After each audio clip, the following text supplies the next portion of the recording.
Engineer Teofilo Umawan. Ay, pangalan niya? Si Mayor wala pa. Marcoleta. Tapo kanina, 5 minutes ago. Attorney nga depensa po. Makaharap po kayo ngayon. Kasi alam ko, mga farmers po kayo. Katulad ko rin. I am the son of a farmer, very poor farmer in Tarlac. Mahirap po ang buhay ko. Kaya kapag mayroong pagtitipon ng mga farmers na kagaya nito, gusto kong puntahan sila. Mas gusto ko po kayong kausap kaysa sa mga kasama ko sa House of Representatives. Nagugulo po sila. Wala kaming magandang pinag-uusapan. They wanted to impeach the Vice President. I said, no. I am going to fight all of you. Yes! Marami pong problema ang sakahan. Marami po kasing batas na pagsasaka hindi natutupad. Maganda yung batas, but the implementation is very poor. Yes. Meron pong batas tungkol sa guaranteed price ng palay, pero hindi nangyayari. Merong batas na yung gamit ninyo sa pagsasaka, yung mga makinarya, dapat dito na ginagawa, pero hindi nangyayari. Meron ding batas that there should be lands dedicated to the planting of rice and corn and high-value crops. Hindi rin natutupad. Nire-reclassify nila yung lupa. Darating ang panahon, wala na kayong mapagtatamnan. Walang support ang farmer. Maski na yung clarification law, hindi na pupunta sa iyo yung mga subsidy. Wala kayong nakukuha tungkol sa binhi. Wala yung agriculture extension. Wala din yung tinatawag natin mga subsidy, yung mga farmers na nakalista doon sa there is a registry for farmers. Lahat sana dapat nakakatanggap kayo ng subsidy galing doon sa tarifa sa palay. Walang nangyayari. The problem is about implementing those agricultural laws that we have enacted so far. Hindi natutupad. Meron din batas, 20% ng loanable funds ng isang bangko dapat pinahihiram sa farmer and other beneficiaries of agrarian reform. Hindi rin natutupad yan. Hindi natutupad. Walang champion ang farmer sa Senate. Meron doon, nagkukunwari lang na champion, hindi champion. Kaya ako nagpunta dito sa Pulumulok. Gusto ko mag-iba tayo ng patakaran. Dapat yung magsisilbi sa inyo na senador, dapat alam niya kung ano yung problema ninyo. Alam ba ng mga senador ngayon ano yung problema ninyo? Hindi sila farmer na katulad ko.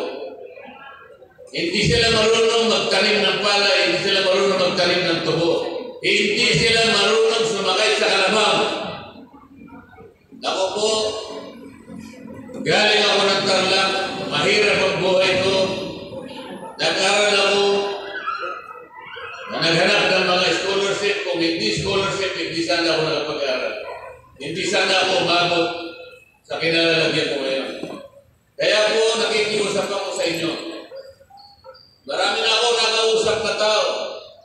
Pero ang gusto kong kausapin yung mga taong katulad ninyo. Nababasa ko yung mga puso ninyo. Kapag ang nandito, yung nasa Congress, wala yan. Puro gulo. Puro gulo. Pati yung hopya na kinakain ko, kinukuha ba nila? Tama po ba yun? Hindi tama yan.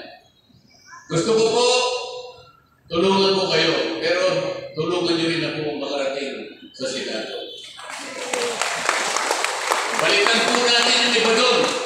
Balikan natin, ulit-ulit na lang, balik-balik lang, pero hindi nag-i-improve ang buhay ng farmers.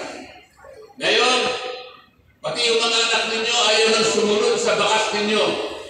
Ayaw nila yung farming. Sabi nila,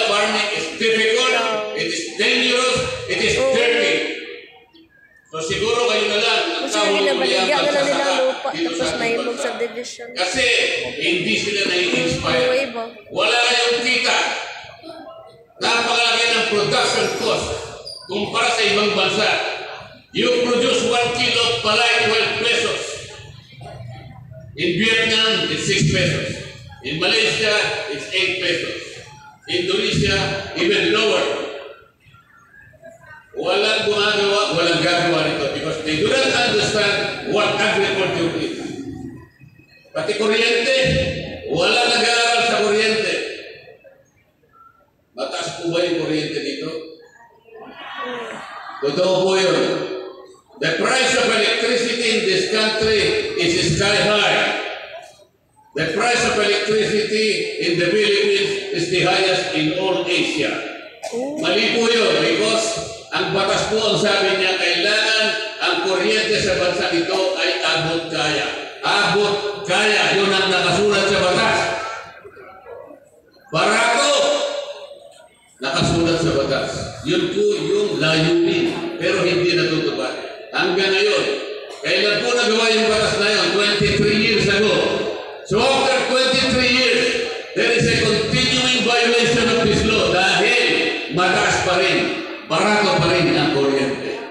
Anong problema? Ang problema ng bansa ito, maganda yung batas, pero yung pagpapatupad, hindi maganda.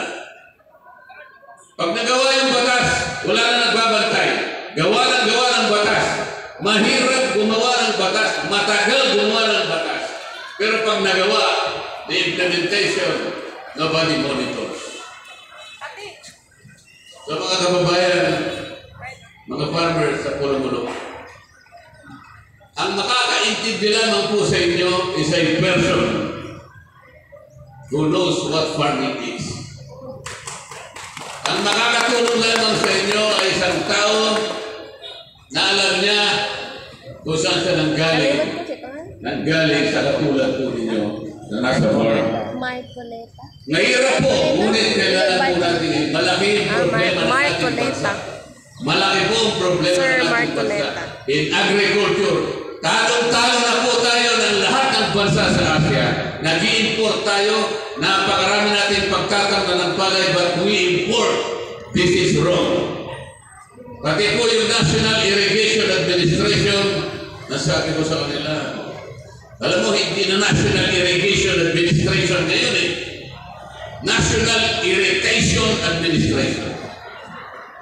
Kasi hindi po talaga kayo makakapagtanim ng mabuti kung yung irrigation kulang po. DA, Department of Agriculture, I would like to change that. DAI, Department of Agricultural Importation. Mali po yun, di ba? Why do we have to import? Eh, napakarami natin pagtatamnan. Bakit tayo pinakamataas ang presyo ng pagkain? Bakit po? Eh, wala pong suporta sa partner. Wala po. O yung mga senador po na binoto nyo, ulit-ulit na lang. Kayo rin naman ang may kasalanan. Kayo rin ang may kasalanan. Tayo-tayo na. Nagkakanya. Pabalik-balik. Pabalik-balik. Pero ganun din. Palaging ganito pa rin. Sapagkat hindi nila naiintindihan ang problema. So kahit busy po ako, kahit na, sabi ko, hindi lang ako mag-attend the session. Ayoko na sa inyo, hindi ako masaya dyan.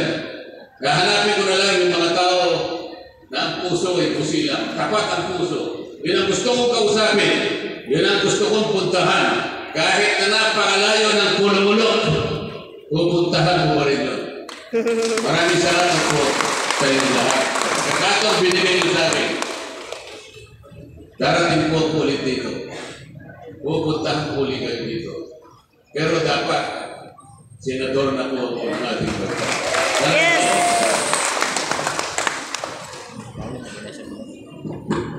Hindi ko naman siya nabigong sa mga magsenador. Wala lang siya nagpo.